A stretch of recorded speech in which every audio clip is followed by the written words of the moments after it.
Hey again. Yeah, so this one's my MS one, which kind of is similar. So it kind of started 2 years ago, just randomly out of the blue. I ended up being blind started going blind in my left eye. And so it kept slowly losing its sight. So within a week, then I had almost lost sight in both my eyes, and I started losing my hearing. I went to the hospital. They told me there's nothing wrong with me, so they done an MRI anyway just to shut me up. I had an inflammation in my left optic nerve, so that kind of caused riots with my sight, so that explained why I went blind. So they put that down to neuromyelitis optica, I think it is, to do with inflammation in the nerve of your optic nerve to bugger up your eye. But yeah, so I started losing both my eyes then at this point. Sent me for an MRI, completely clear. I went into the hospital at one point because I was blue lit in because I felt like I was woke up by the biggest flash, like really bright light, nice white light, like seriously woke me up, and it felt like someone had cracked me around the back of the head with a baseball bat. I was laying there in pain for a bit, but I thought, right, try and ride this out.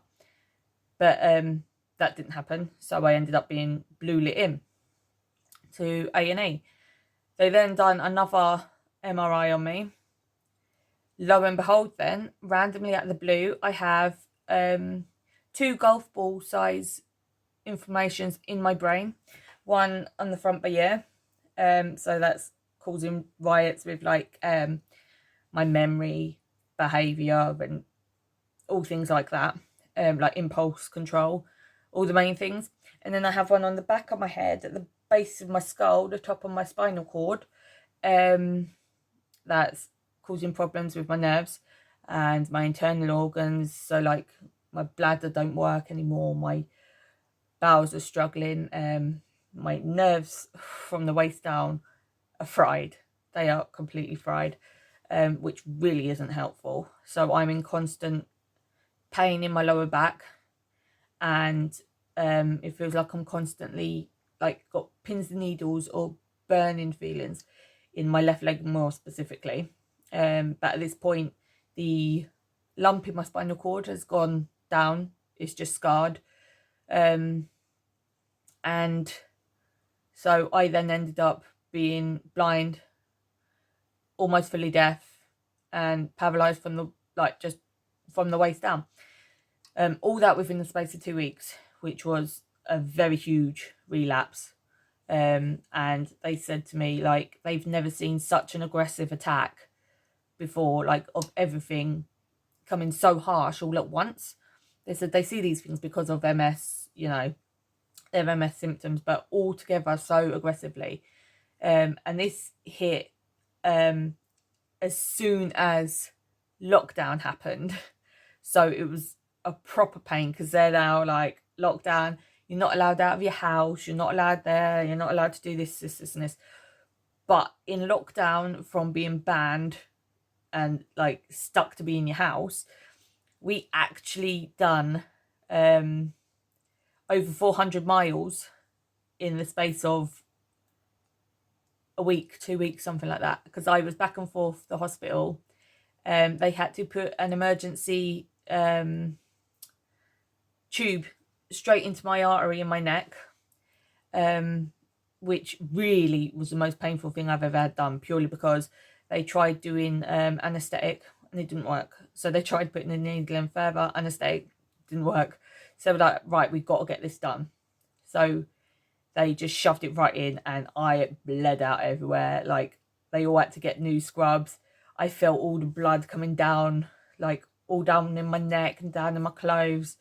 And I think out of everything, that's the first time I've actually cried at something like that, because I don't cry at needles. I don't cry, like I never cried for childbirth. I don't cry in recoveries. generally I'm a very emotional, sensitive person, but things like that, I have quite a high pain threshold.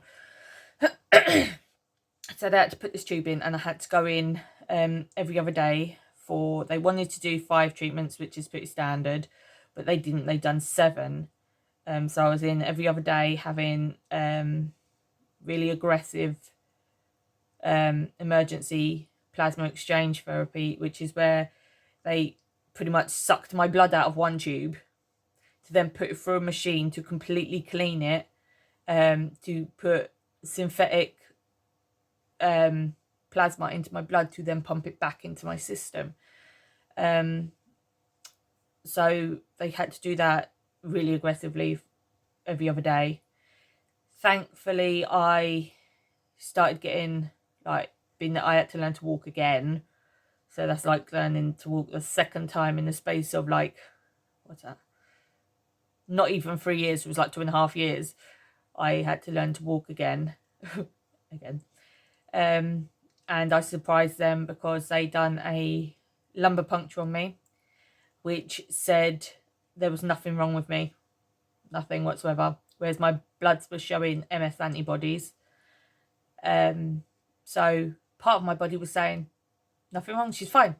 The other part saying, yeah, she's got MS. And then the rest of my body saying, do you know what? I've decided to make you blind and deaf. Just because.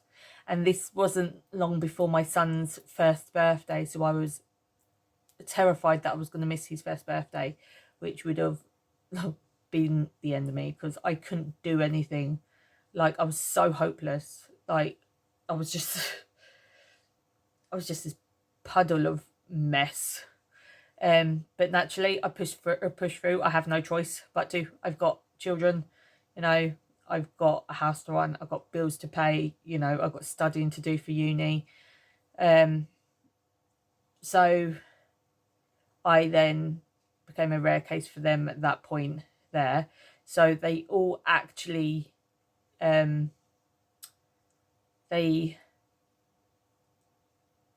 celebrated when my swellings, like, it was only the most minute shrinkage, but that's because I'm now on infusions every 6 months called ocrelizumab, which is to kill off my immune system, because it's my immune system that is full on attacking me and causing the problems in my spine, my nerves, my brain, and all this lot. So within 5 years of being on that treatment, I will have no immune system left. So then they'll then have to start worrying about cancers and things coming in. But I can't be thinking of things like that. I have to crack on. People ask me how I'm so optimistic and how I'm so happy and so chatty about these things. And the answer is I have no choice. Like, it is what it is. Everyone's feeling sorry for me. It's like, no, this is my life now. I've adapted to it. Adopt, adapt, improve. That's how I'm following it. So when they were like, oh, you will get your sight back within 12 months. I'm like, I ain't getting it back. I'm not getting it back. They're like, yeah, it'll come back within like 6 to 12 months. 2.5 years later, I'm still blind in my left eye. I am fully blind in my left eye. I can't walk very far without being in agony. So I've now had to buy like this walking stick that has a top bit that flips to be like a stool. So if I need to sit down, I sit down. I've just turned 31. I feel like I'm 331. Like, I am a proper little old lady. Health wise, mentally I'm still a child, like might as well be a child mentally, but it's one of those things, like, I have to be optimistic, otherwise I'll just be depressed the whole time. Now, I know people have different symptoms with MS. There's no MS that's the same. It's like with a lot of diseases. But this is more for awareness, because before I had MS, I had no reason to think of MS. Like, I heard of the terms multiple sclerosis, but I never bat an eyelid at it. Like, it just went over my head. I had no reason to. I've never known anyone to have it. and now it's just hit me so aggressively. And going back through my gene pool, through my DNA testing, like the ancestry one, I am the first one going back as far as they could go back into the, I think it's the 1400s. No one has had MS but me. So it's got to start somewhere. So when people say to me, when I'm always like, oh, but there's always that one person, and knowing my luck, it's me. And everyone's like, oh, you've got to stop thinking that way. It always is me. But I'm dealing with it. It's all I can do is deal with it. But I've joined MS sites, you know, I've got apps now so I can talk to people in the same situation. I can help try and ease people's minds for the ones that are newly with MS. But people need to raise awareness because it can happen to anybody at any time, and it does hit like a bitch. So this is more just for like an awareness thing. I don't want sympathy, I don't want pity, I just want people to know that it is hard going, these things do happen, but you're not alone. You can always leave a comment down there.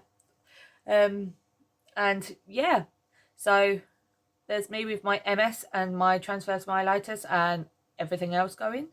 So I shall see you in the next video, which I'm hoping to do very soon.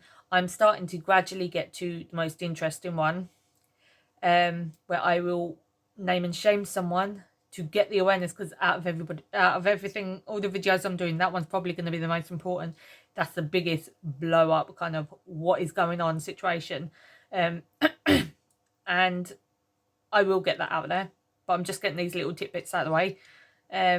So if you feel you have suffered any of this or know someone who's going through all this, you're more than welcome to comment, and I will definitely get back to you. So thank you for watching.